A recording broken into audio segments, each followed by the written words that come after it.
Shalom teman-teman, Shalom.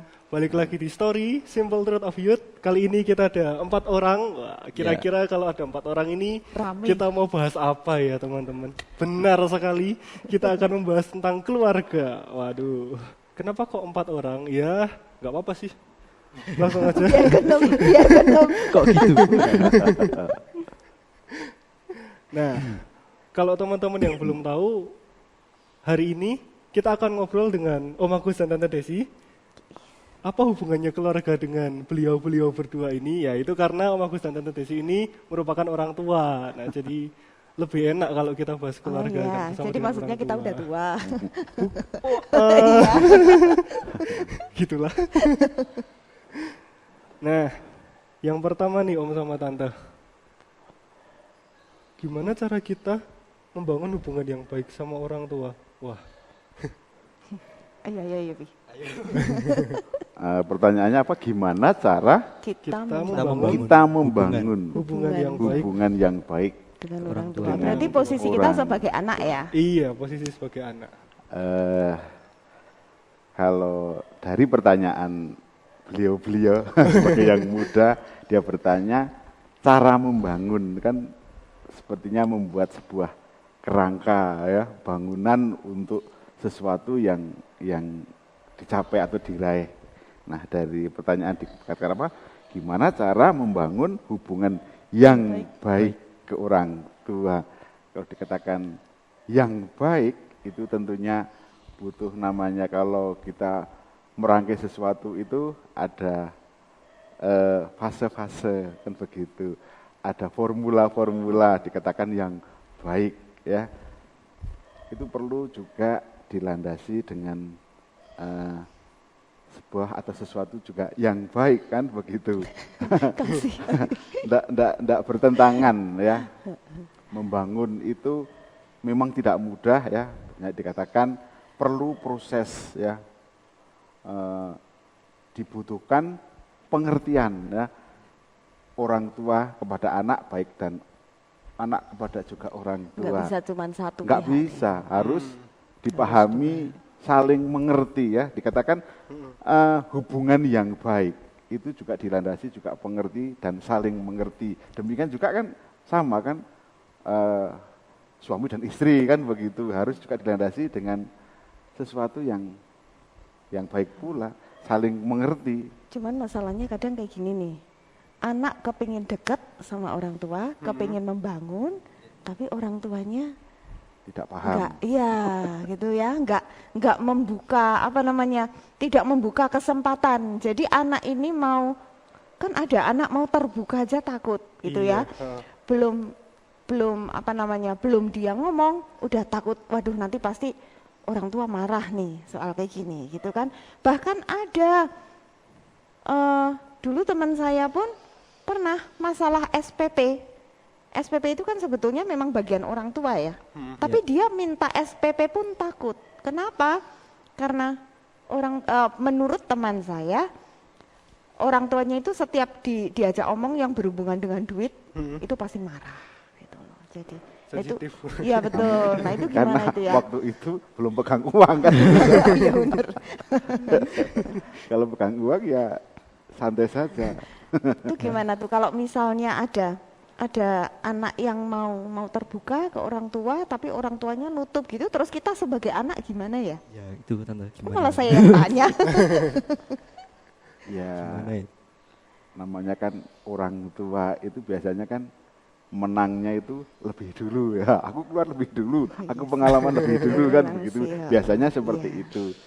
Ya mungkin dari anak dibutuhkan juga untuk terbuka, belajar mengutarakan sesuatu. Memang nggak mudah karena latar belakang kan mempengaruhi, berbeda-beda. Iya, benar. Orang tua biasanya kalau yang bukan berarti apa masalah pengalaman dan tidak pengalaman, itu juga dilatar belakangi dulu mungkin sewaktu kecil dia punya pengalaman, wah aku takut sama Ya nggak enak, iya papa benar. atau sama mama Benar. kalau saya mengutarakan sesuatu terus salah terus. Iya. Nah itu juga membangun atau membentuk karakter anak, juga takut, tidak berani mengutarakan. Nah ini dibutuhkan apa ya, sebuah keberanian meskipun Iya. ya Meskipun berkali-kali terluka, iya, Cio. karena itu Waduh. ada yang dituju untuk kebaikan untuk keluarga itu kan begitu. Dan kadang ada gengsi itu ya, Iya, gengsi gengsi. benar. anak mau memulai sesuatu sama orang tua itu juga kadang gengsi gitu. Iya, benar. Itu juga berani. Selain takut dipatahkan. gengsi. Saya pernah dengar sebuah cerita nih, kesaksian ya. Ada seorang anak muda, dia itu kalau sama, karena dia cowok ya, ini anak cowok, dia kalau sama papahnya itu kalau ngomong selalu ujung-ujungnya itu bertengkar.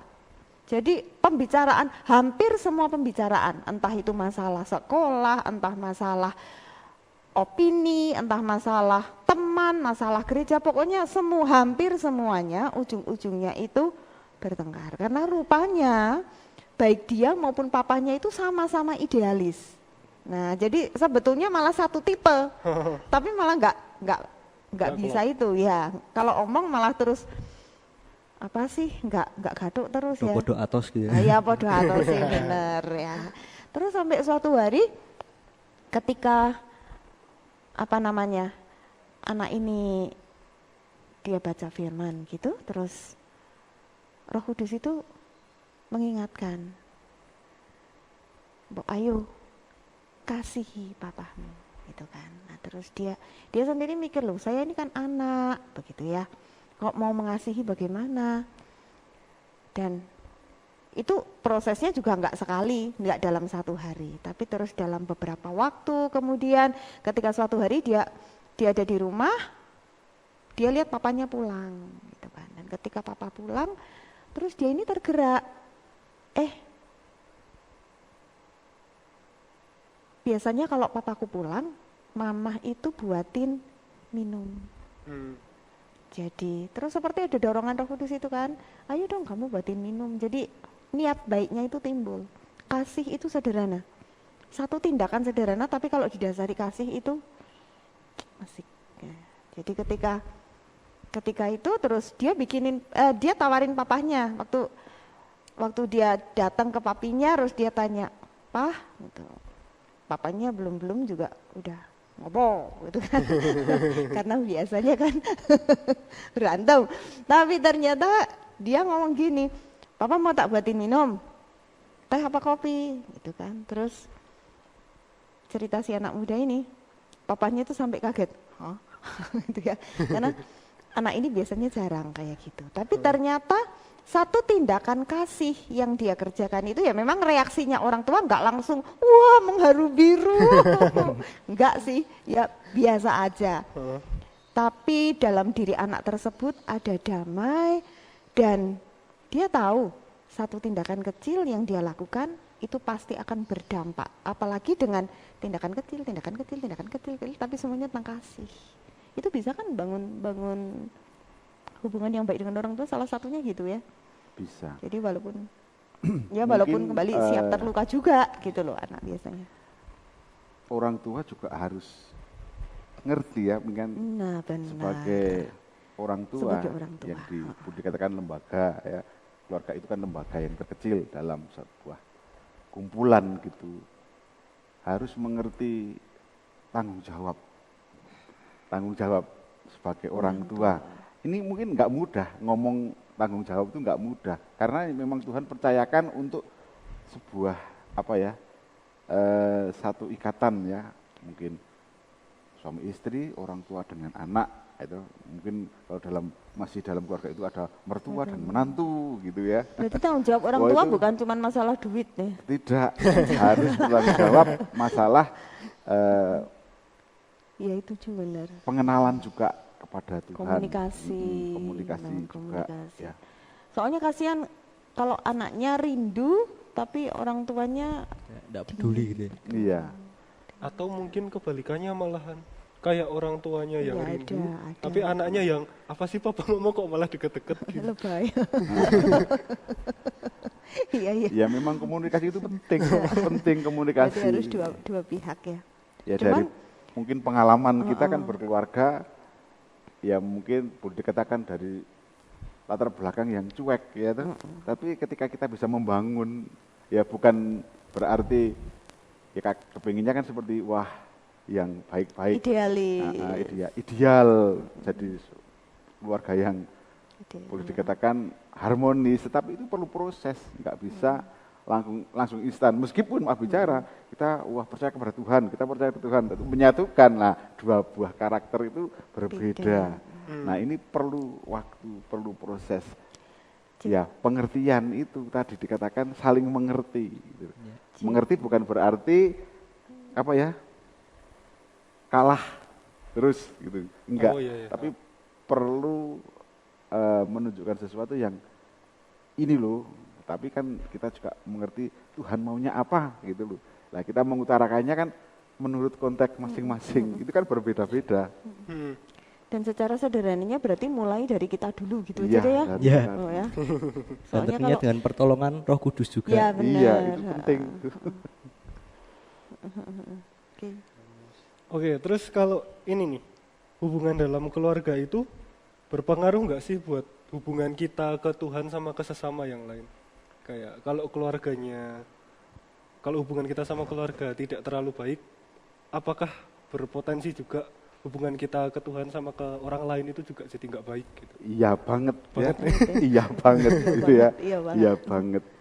Karena kita bisa melihat bahwa firman Tuhan juga berkata hidup itu harus berbuah, gitu kan? Berbuah bukan hanya untuk diri sendiri, tetapi juga kepada orang lain. Apa yang kita hasilkan, apa yang kita perbuat, saya yakin itu juga mempengaruhi hubungan kita dengan Tuhan. Iya, itu sangat sekali berpengaruh. Ada kayak gini juga nih. Ada anak nih ya, yang dia dengan keluarganya nggak harmonis. Tetapi dia sama Tuhannya itu wah gini banget gitu kan. Jadi pelayanannya giat, kalau berdoa pun sepertinya sungguh-sungguh gitu kan. Tetapi ternyata sebetulnya kegiatan gereja, ibadah, termasuk persekutuan dengan Tuhan pun itu sebetulnya buat anak tersebut merupakan pelarian. Jadi sebetulnya karena dia kecewa sama orang tua, ya udah aku di rumah kan sendirian, nggak ada yang ngertiin aku. Sementara dia dapat banyak pengetahuan yang nggak lengkap ya, nggak utuh. Jadi dia taunya Allah itu peduli, Allah mengasihi, cuma dari satu sisi itu aja. Ya memang itu benar, tetapi harusnya Allah juga memampukan dia untuk mengasihi sesama, termasuk menghormati Gila, orang tua. artinya Gitu ya. kayak simbol salib itu ya, Iya. harus seimbang gitu kan, nggak bisa kita ke sana condongnya atau ke sini condongnya, jadi nggak berimbang. Nah, itu perlu berimbang, apalagi kan jelas jadikanlah semua bangsa muridku. Kalau kita nggak seimbang, kita udah tahu kepada Tuhan kusuk, wah sepertinya Tuhan itu hanya milik saya, tetapi kita dengan sekitar nggak peduli, apalagi keluarga, kita kan tinggal di keluarga, terutama kan sudah dikatakan keluarga dulu harus menjadi berkat bagi keluarga dulu, baru keluar. Tapi memang kadang ada benarnya juga, saya nggak diterima di rumah, aku mau berganti di luar aja gitu. Itu kan mencari zona nyaman sendiri. Iya. Dan kadang pelariannya pun kalau itu yang tadi Desi ceritakan dalam tanda kutip masih mending gitu ya. Pelayanannya gitu ya. benar. Tapi kalau ada kan yang pelariannya kok ke yang Hal yang itu negatif. Iya, kan. iya. Iya, Pokoknya benar pengaruh sekali. buruk yang di sekitar gitu ya. Waduh. Dan itu juga dibalik juga bisa. Maksudnya gini, hubungan kita dengan Tuhan itu juga mempengaruhi hubungan kita dengan keluarga. Oh, berarti Nanti saling kan? mempengaruhi. Iya. Iya memang, iya sih. Soalnya nggak bisa lepas, ya nggak bisa lepas, Berarti kita nggak bisa milih salah satu. nggak bisa. Ya itu pokoknya, ya itu Iya, harus kita benar. masuk. Iya. Soalnya sebetulnya ketika kita sama Tuhan itu beres dalam arti kita nggak cari nyamannya sendiri loh ya sama Tuhan ya kan kadang doa, kadang ibadah itu hanya buat bemper. Topeng ya. Iya benar. Nah itu nggak benar. Kalau berdasar pengalaman saya sih karena saya punya papa yang luar biasa, ya baik. Dan papa itu jadi teladan. Kalau salah, ditegur bener loh. Saya ingat waktu itu masih kecil, anak umur 3 tahun di sidang loh, bayangin. Saya di sidang umur 3 tahun, di sini duduk. Di situ ada papa, ada mama, terus ada satu pengerja. Kenapa saya di sidang? Karena ketika saya dolan sama pengerja itu, diajak pulang saya nggak mau. Terus kan anak kecil rewel biasa toh, merajuk, saya ambil sepatu, saya lempar, kena giginya. Kebetulan pengerjanya ini giginya agak tonggos. Jadi pas pek kena sepatu langsung berdarah. Kan, lah malamnya ketika papa ngerti saya siangnya nakal kayak gitu, di sidang lah. Ini saya pikir juga ya ampun papi ya, anak umur 3 tahun kok di sidang sih. Disuruh saya itu minta maaf sama tante, itu namanya Tante Seba. Dia sayang sekali sama saya. Terus ya udah saya minta maaf. Tapi itu nggak cuma sekali, berkali-kali. Setiap kali saya salah, selalu duduk papa bicara. Terus kemudian minta maaf. Jadi ada rekonsiliasi. Nah akibatnya, karena di keluarga itu papa seperti itu, akibatnya sekarang saya sama Tuhan pun seperti itu. Ketika saya tahu saya berbuat salah, maka saya akan, kalau sama Tuhan nggak duduk ya, saya akan tersungkur di kaki Tuhan, ada rekonsiliasi. Karena emang udah terbiasa dari kecil seperti itu. Nah ini pengalaman saya kebetulan mendukung dengan pertanyaannya tadi, hubungan kita dengan keluarga itu mempengaruhi hubungan kita dengan Tuhan. Ya, itu kebetulan itu. Ya salah satu contoh praktisnya begitu. Dia kurang beda-beda sih. Oke. Dan ini kebetulan juga kok berkaitan sama pertanyaan selanjutnya Tante. Kayak yang udah Tante bahas tadi. Seberapa penting dan kenapa seorang anak tuh butuh figur dan didikan seorang ayah? Butuh figur dan didikan seorang ayah. Ya itu penting juga Penting ya. karena Allah Penting Bapa ya. juga, iya, Allah. Iya itu betul. Bapa. Allah Papa di dunia itu menggantikan, bukan menggantikan, maksudnya apa ya? Memperjelas gambaran Papa di surga. Kan soalnya Bapa di surga kan kita belum bisa lihat. Tapi kan kita lihat lewat representasi orang tua kita, papa kita kan. Itu sebabnya kasihan ketika anak dia kalau misalnya nggak punya figur papa dalam artian orang tuanya misalnya meninggal ketika dia masih kecil, itu masih beruntung. Tapi kalau misalnya papanya seorang yang kejam, nah itu merusak sekali. Maka dia jadi takut. Apalagi kalau waktu misalnya ini ke sekolah minggu ada guru yang salah, misalnya ini ya, terus gurunya bilang, kamu nggak boleh gini, nanti Tuhan marah, dikit-dikit Tuhan marah, dikit-dikit Tuhan marah. Itu gambarannya Tuhan kejam Ya, sekali. benar, terus gambarannya tuh Menakutkan. kayak gitu ya. Makanya seorang anak itu sangat membutuhkan figur ayah, karena itu memang ya merepresentasikannya simbol dari apa surgawi. Betul gitu ya? Kalau dari sisi ayah itu Sisi ada ayah juga, Om. Iya betul. itu berpengaruh dalam mengambil sebuah keputusan. Benar. Iya. Saya juga punya anak itu. Yang sudah kelihatan adalah Vanes. Kalau mengutarakan sesuatu, dia tanya dulu, terus dia bertanya, kalau milih misalnya saya gambarkan A apa B gitu loh. Untuk memilih sesuatu. Saya menjelaskan kalau A Begini. kelebihannya apa, kekurangannya apa, B kelebihannya, kekurangannya apa. Terus apa yang dibutuhkan, apa yang cocok lah itu baru yang diambil. Itu saya mesti senengani begitu gitu loh, mengambil sesuatu yang memperjelas anak.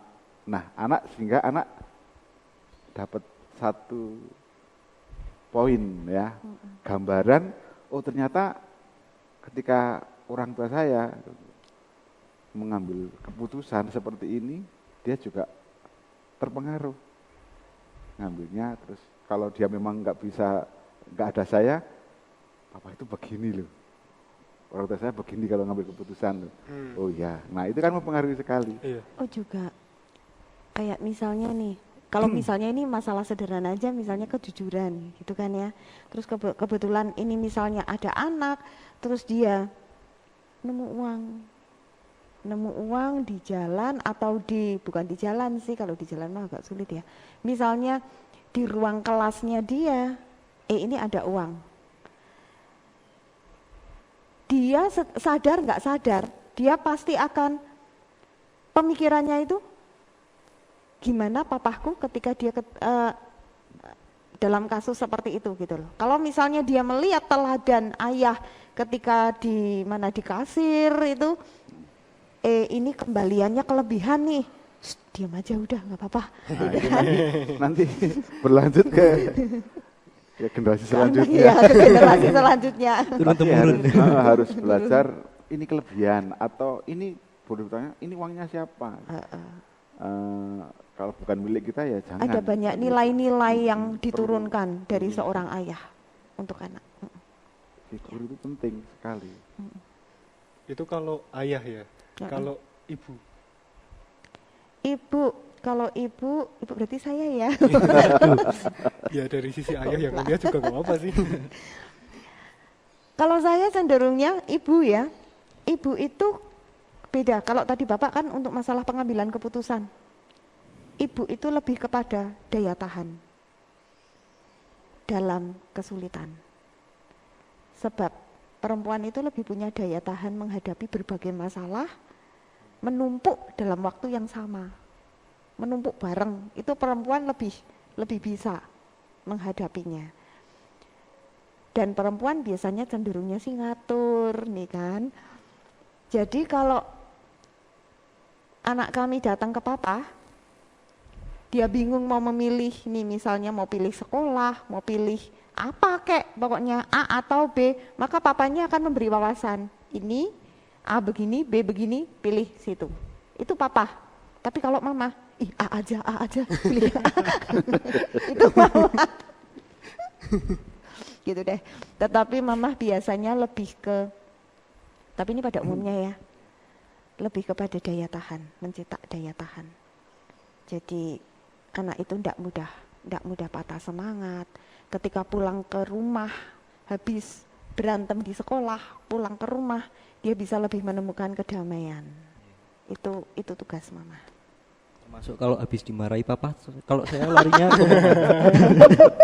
biasanya gitu ya. nanti mama ikut dimarahi papa ya. Tapi mungkin itu lebih baik ya, masih dalam satu keluarga. Yang rame lagi kalau dimarahi orang tua terus lari ke orang lain. Susah. Wah ini tiba-tiba kepikiran nih Om sama Tante. Mungkin gak sih kita nemuin figur ayah sama ibu tapi di luar keluarga? Itu kalau saya berpikir sebatas mengagumi. Sebatas mengagumi. Tidak bisa menggantikan. Nggak bisa. Oh iya, kalau menggantikan enggak, kalau menggantikan enggak bisa. Itu sebatas mengagumi. Kalau saya punya pengalaman karena saya ditinggal ayah itu waktu masih mau masuk kelas 1. Iya, Jadi SD. Saya udah, istilahnya ibu saya kan single fighter ya, Ananewani. Ya, dari situ saya pernah mengagumi dengan seseorang, sebatas kagum. Orangnya itu, bapak itu bertanggung jawab kepada anak-anak. Saya ingat, saya boleh juga dekat dengan keluarga mereka, sehingga saya hanya sebatas mengagumi. Untuk menjadi sesuatu, menggantikan orang nggak bisa. Saya masih ingat apa yang dikerjakan ayah saya. Dia itu pendiam. Jangan heran karena saya pendiam. Pendiamnya itu ya seperti tadi yang dikatakan, ibu itu lebih dominan ya, cerewet gitu, nyereweti mau begini begitu gitu ya. Tapi bapak saya itu pendiam. Nah dari situ saya melihat, ayah saya itu pendiam. Ngalah bukan berarti kalah, karena dia mungkin dari sudut pemandangan, pemikiran itu mungkin lebih ya. Jadi sehingga boleh berpikir kalau ada salah, kalau ada apa dibiarkan, lalu nanti dikasih tahu gitu loh. Nah kalau tadi dikatakan seperti yang dipertanyakan tadi, bisa nggak digantikan? Nggak bisa. Kalau kepada orang lain atau keluarga yang lain yang sepertinya mau aku cara harmonis, itu hanya sebatas mengagumi. Tetap orang tua kita sendiri itu yang menjadi apa ya, teladan, karena dia kan yang bertanggung jawab. Begitu.